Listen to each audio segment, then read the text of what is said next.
Há uma diferença entre desculpa e perdão. Todo estrangeiro apavora com uma frase que nós dizemos, que é assim: eu vou acabar com a tua raça. Essa expressão, ela é de uma violência. Primeiro que ela é genocida. Ela é genocida. Você já começa a trazer à tona tudo aquilo que é o horror da vida. É possível, mas não é obrigatório. Eu vou acabar com a tua raça significa não vou deixar rastro. Eu acho que a vingança, ela é como a ideia da raiva, né? Várias vezes você já leu, né, quanto se disse, é uma frase antiga, não tem autoria definida, que o ódio, por exemplo, é um veneno que você toma desejando que faça mal a outra pessoa. É você que toma, mas você acha que vai fazer mal pro outro. Há uma diferença entre desculpa e perdão. Desculpa é a coisa leve. Isto é, tudo bem, ok, isso não é perdão. Por exemplo, você me ofendeu por qualquer razão, ou fez algo que não deveria fazer, e eu te desculpo, mas eu não te perdoo. Isto é, eu continuo convivendo contigo, mas não vou esquecer. O perdão é a promessa do esquecimento. O perdão significa, eu sei, mas eu nunca mais vou lembrar obrigatoriamente, eu não vou trazer isso de novo para a nossa convivência. Nesse sentido, acho que a vingança é a ausência do perdão. E a vingança, em grande medida, como ela não é justiça, né, ela é apenas o troco, ela é apenas o retorno do que não devia, ela não deveria estar nas nossas mãos, porque nós não somos um ser confiável, né, como seres humanos, para fazer tudo que é a justiça. A nossa capacidade de falhar, ela é tão grande que deixar na minha mão ou na tua a capacidade de dar o troco em algo que nós fizeram é meio arriscado. É melhor que a gente crie instituições, né, como é o caso do judiciário, em que a gente organiza as regras em que será feita a justiça sem que ela seja vingança. Que essa ideia, no meu entender, de que você possa ficar satisfeito, né, com a revanche, ela é absolutamente vazia. Né? Agostinho tem uma frase que eu acho maravilhosa, que fala sobre a superficialidade de alguns sentimentos, quando ele diz: não sacia a fome quem lambe pão pintado. Não sacia a fome quem lambe pão pintado. Qual é a satisfação que a vingança oferece? A justiça, sim. Eu gosto de justiça, né? Gosto daquilo que está no lugar quando foi deslocado daquele lugar onde deveria estar, mas da vingança não. Não é que a gente não tenha desejo dela. Seria absolutamente farisaico, né, da minha parte dizer que eu não tenho desejo de vingança. Em vários momentos eu tenho. Isto é, em que eu quero sim dar o troco. E não estou nem pensando, né, só nas relações interpessoais. Né? Como nós somos, como a gente falava antes, um ser que tem memória, e eu às vezes fico imaginando, aquele cara falou aquilo para mim, né? Ou lá na escola, quando um dia alguém fez alguma coisa, você vai ver, um dia você vai ver. Né? Então, eu sou de Londrina, no Paraná, como você sabe, embora eu more, né, na capital paulista há bastante tempo.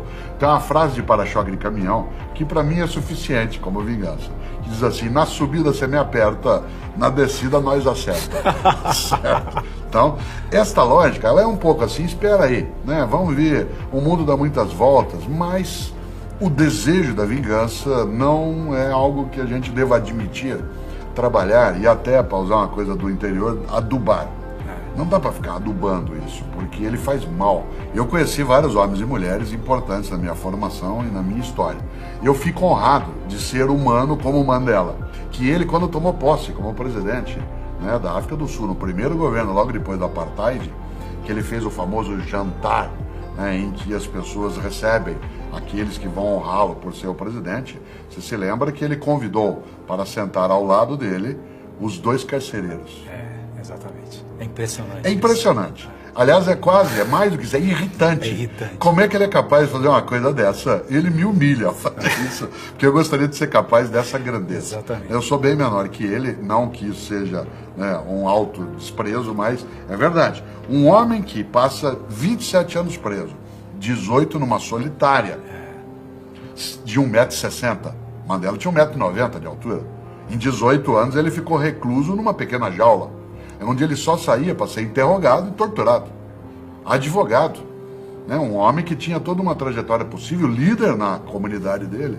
E ele, para o jantar de posse, em vez de convidar as grandes autoridades, ele chama para sentar um de cada lado os carcereiros. E ainda, ao ser perguntado, diz: é porque eu queria que eles me vissem como um humano. Quer dizer, isso é de uma grandeza. O que faria você ou eu, claro, se a gente passa 27 anos sendo torturado, preso, vitimado, ofendido, né, agredido. E aí você tem em mãos o poder de ser presidente da República. De retribuir tudo, de dar vingar, o troco. de dar o troco. Dá o troco. O que ele faz? Ele humaniza a ideia e não se rebaixa. É de uma grandeza imensa. Eu acho que a gente tem poucos homens e mulheres na história que foram capazes de fazer isso com tamanha densidade. Claro, Jesus de Nazaré o fez, né, mas é outra dimensão. Né? Mas a gente encontra isso em Sócrates, né, que vai sim para o fim, para a morte, com a cabeça erguida. Não quer fugir. Não quer, não sai. A gente encontra isso, né, naquilo que fez um dia Siddhartha Gautama, no modo de vida que escolheu. Né? Encontramos isso. Assis, né? Francisco de Assis. Né? Encontramos isso com Martinho Lutero, naquilo que conseguiu enfrentar. Encontramos isso com Madre Teresa de Calcutá. Irmã Dulce. Irmã Dulce. Aquela mulher que era frágil, com a coluna, dormiu mais de 20 anos numa cadeira, sentada, cadeira de madeira por causa da dor. Uma mulher desse tamanhozinho, de amar, né? Tem uma obra que hoje atende mais de 70 mil pessoas por dia. Você lembra da teoria da Irmã Dulce, da teoria da última porta?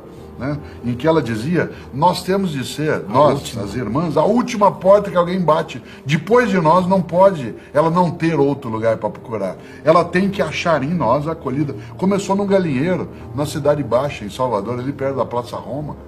Né? Essa fragilidade de alguém que se torna grande, quando você cita o Mandela, né, em vez de lamentar, o que ela fez? Ou ele fez? Foi atrás, foi buscar. Alguns filósofos conseguiram trabalhar bem essa ideia.